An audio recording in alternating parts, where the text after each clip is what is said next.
Imagine a country where 30 people were murdered every single day. Now imagine that same country becoming one of the safest places on earth in just 4 years. One leader, multiple assassination attempts, and a transformation the world has never seen before. This is the story of Nayib Bukele. What you're about to hear is not fiction. Picture a country where stepping outside after 7 p.m. meant risking your life, where shop owners paid protection money to criminal gangs just to stay open, where children going to school were forcibly recruited into violent organizations. That country was El Salvador, and the man who changed it is named Nayib Bukele. Today we're going to explore how one young leader transformed a broken country in just a few years, what strategies made it possible, and why the Western world is calling him a dictator despite his results. Stay with us through the whole video because there's a powerful lesson here for all of us. First, let's understand where El Salvador is and what kind of country it is. This tiny Central American nation is so small it's hard to find on a world map. But behind its small size lies an incredibly turbulent history.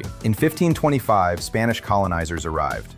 Before them, indigenous communities like the Pipil and Lenca peoples lived peacefully. But Spanish arrival changed everything. They seized land by force and exploited the local population for 300 years. Finally, in 1821, El Salvador declared independence. But independence didn't bring peace. Corruption, political instability, and poverty remained constant companions. The country was too small for agriculture alone. Then came the darkest chapter in El Salvador's modern history. From 1980 to 1992, a brutal civil war raged for 12 years. More than 75,000 people lost their lives. Thousands of families fled the country. And from the ruins of that broken society rose El Salvador's greatest curse. During the Civil War, thousands of young Salvadorans fled to the United States. In Los Angeles at that time, gang culture was widespread. Gang leaders there recruited these young refugees, and two dangerous organizations were born: MS-13 and Barrio 18. When the United States later deported these gang members back to El Salvador, they returned home and took control of the entire country. From 2000 to 2015, El Salvador became a living nightmare. Between 20 and 30 people were murdered every single day. Business owners were afraid to open their shops because gangs demanded payment. Students paid gang taxes just to go to school. Even hospitals weren't safe. In some neighborhoods, even police were afraid to enter. El Salvador became known worldwide by one horrifying title: the murder capital of the world. Politicians failed, government failed, but history has always shown us, the darker the night, the closer the dawn. The year was 2012. A small municipality near El Salvador's capital was preparing for local elections, and a completely new name entered the political conversation: Nayib Armando Bukele. Just 31 years old, no political background. His father was a businessman and religious leader. He himself ran a small advertising and media company. People laughed. What does this young man know about politics? But Bukele's straightforward communication style and his ability to connect directly with ordinary people produced a stunning result. At just 31, Bukele won his first election and became mayor of his municipality. He immediately got to work, repaired broken roads, installed street lighting, launched cleanup campaigns, opened free training centers for children. In just 3 years, he completely transformed his municipality. The news spread across the country. To young people, Bukele became a symbol of hope and possibility. In 2015, a bigger challenge came: the mayoral race for the capital city, San Salvador, another landslide victory. In 2017, his own political party expelled him. The reason? Bukele was apparently working too independently. But Bukele didn't stop. He founded a new party called Nuevas Ideas, or New Ideas. Millions of young Salvadorans flooded into this new movement. Then came the 2019 presidential election. His campaign message was simple and powerful: what has been stolen must be returned to the people. The results stunned the country. Both major parties were crushed. Bukele won with 53% of the vote. At just 37 years old, Nayib Bukele became president of El Salvador.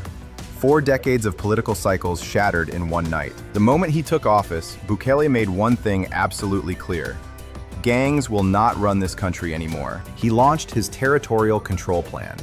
3 primary objectives. First, reclaim streets from gang control.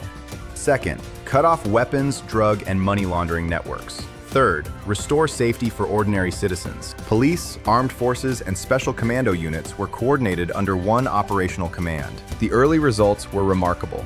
By 2019, the murder rate had already dropped by 38%. In 2021, there were 200 consecutive days with 0 homicides recorded. Then came March 2022, the darkest weekend in recent Salvadoran history. In just 3 days, MS-13 murdered 87 people. Known as the Black Weekend, this was the gang sending a message. They were still there. They were still powerful. He declared a state of emergency nationwide. More than 10,000 police launched simultaneous operations. Drones, biometric systems, and digital tracking were all deployed. Within weeks, crime had dropped by 90%. Between 2022 and 2024, approximately 75,000 gang members were arrested. Around 70% of the country's territory was cleared of gang activity. To house these detainees, Bukele built one of the world's largest detention facilities, the Terrorism Confinement Center. Capacity for 40,000 prisoners, 37 watchtowers, 600 soldiers and 250 police on permanent duty, a 7-layer security system. The outcome? In 2023, El Salvador's homicide rate fell to just 1.6 per 100,000 people, lower than many countries considered among the world's safest. The country once known as the world's murder capital now has people walking through neighborhoods at 2 a.m. with their families. With security restored, Bukele turned his attention to the economy. He understood a fundamental truth. Safety and economic strength must go hand in hand for any nation to truly progress. In 2021, he made a decision that shocked the world. At a time when most people considered Bitcoin speculative and risky, Bukele announced that El Salvador would become the world's first country to adopt Bitcoin as legal tender. The World Bank warned against it. The IMF expressed serious concern. Bukele's response was memorable.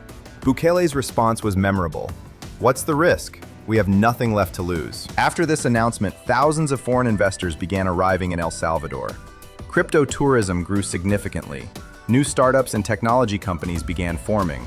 Remittance costs for Salvadorans abroad dropped by 60 to 70%. Bukele also proposed building an entirely new Bitcoin city, a futuristic urban development featuring tax-free business zones, smart infrastructure, and green technology. In education, while larger Latin American economies struggled to provide basic digital tools to students, Bukele distributed tablets, laptops, and free internet access to every student. Schools now teach programming, artificial intelligence, and cybersecurity from an early age, investing in the future. In healthcare, new hospitals were built, more than 2,000 new doctors were hired, ambulance networks were modernized, free medical care was provided to low-income families. In tourism, foreign tourist arrivals increased by 300% in just a few years. Foreign investment tripled. The country once synonymous with violence and danger is now being recognized as one of Latin America's most promising destinations. So why, despite all these achievements, is Western media labeling Bukele a dictator? Several factors are worth examining honestly. Bukele did not follow the Western model of governance. He developed his own approach tailored to El Salvador's specific situation. So why, despite all these achievements, is Western media labeling Bukele a dictator? Several factors are worth examining honestly. Bukele did not follow the Western model of governance. He developed his own approach tailored to El Salvador's specific situation. Bukele did not follow the Western model of governance. He developed his own approach tailored to El Salvador's specific situation. The Bitcoin decision went against the preferences of international financial institutions. But another question deserves equal consideration. When 30 people were being killed every single day, were those people's rights being protected? I'd genuinely like to know your thoughts. Share them in the comments below. Friends, the story of El Salvador teaches us something profound. With the right leadership, it is possible to emerge from even the most desperate circumstances. A country can change. A society can transform. Millions of lives can improve. What it requires is genuine commitment and a clear plan. Nayib Bukele's story reminds us that change is possible, even when everything seems hopeless. Whether you agree with his methods or not, the results in El Salvador have made the world pay attention. And perhaps that is exactly the point. Let me know in the comments what you thought about today's video. If you found it valuable, please leave a like. It genuinely helps us create more content like this. Subscribe to the channel so you never miss our upcoming videos. See you in the next one. Stay well, stay informed, and keep asking the important questions.